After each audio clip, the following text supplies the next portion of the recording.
Yo, Kirk.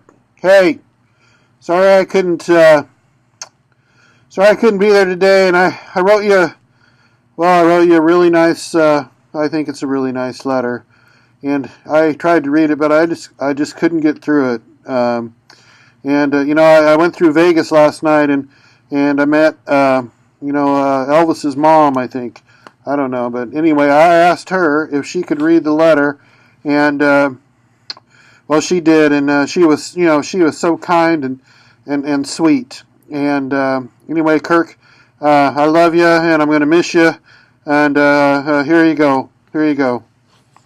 I'll see you. I'll see you in a week or so.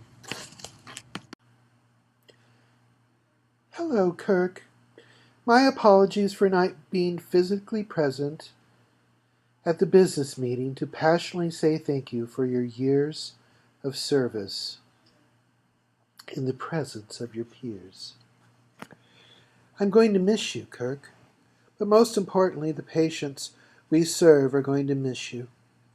Kirk, you have embodied the spirit of healing during your entire 33-year history at Salem Health. I've known you for over 28 of those years, and I've never once witnessed a second when you did not have the patient's best interest at heart, to the point of going to their homes, staying late to connect with physicians, working on Saturdays and Sundays to catch up, and late into nearly every evening. If you had one significant weakness, Kirk, I would say it was your inability to type. Oh, how you must have longed all those evening hours to return to the days of charcoal, slate, and picture symbols to tell the story of healing. Instead, the index finger hustle has tormented you now for so many years. Let me congratulate you on never having to do another report no one probably ever read, except me, ever again after October 2nd, 2015. You've made the healthcare day so much more fun for all of us, always willing to risk criticism while promoting the idea of fun. Oh, sorry. Oh, Kirk, you've always been willing to risk criticism while promoting the idea of fun in healthcare, ultimately, which has more positive effect than any other modality. And then you put your words into action by taking on countless skit opportunities over the years which have truly brought joy, which displaces apathy and inspires an all-day grin. Kirk, words cannot express the gift I see in you. At best, I would say, Kirk, you are a healer. With not only your hands, but with the heart of compassion, empathy, kindness, and encouragement. Over the years, I've watched you and learned from your ability in every situation to express love, joy, peace, kindness, goodness, gentleness, and when you're ready to throw your computer at the wall, self-control. You're a voice of genuine concern for your family.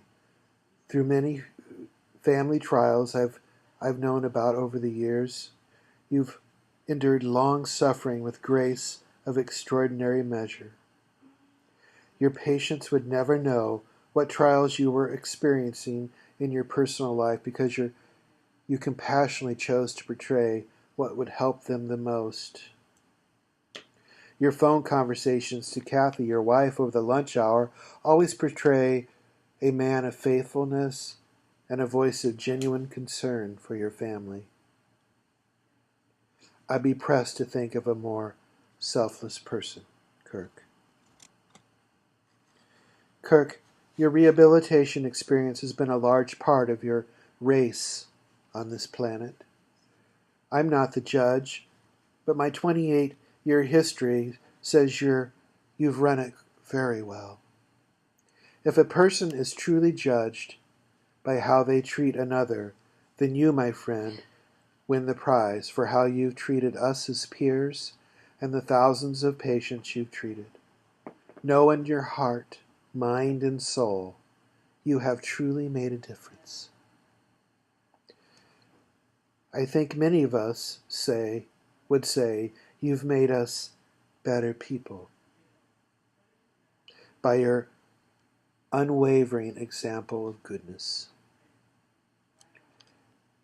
As a short tribute for you, I've put together a few photos for you to remember and for us to remember the legacy you've left behind. I say God bless you, Kirk, and may you have many happy years ahead, sharing your gifts without having to write a report.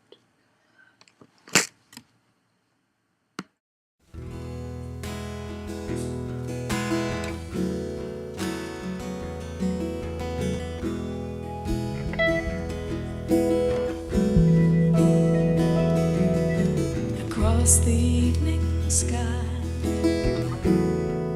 all the birds are leaving.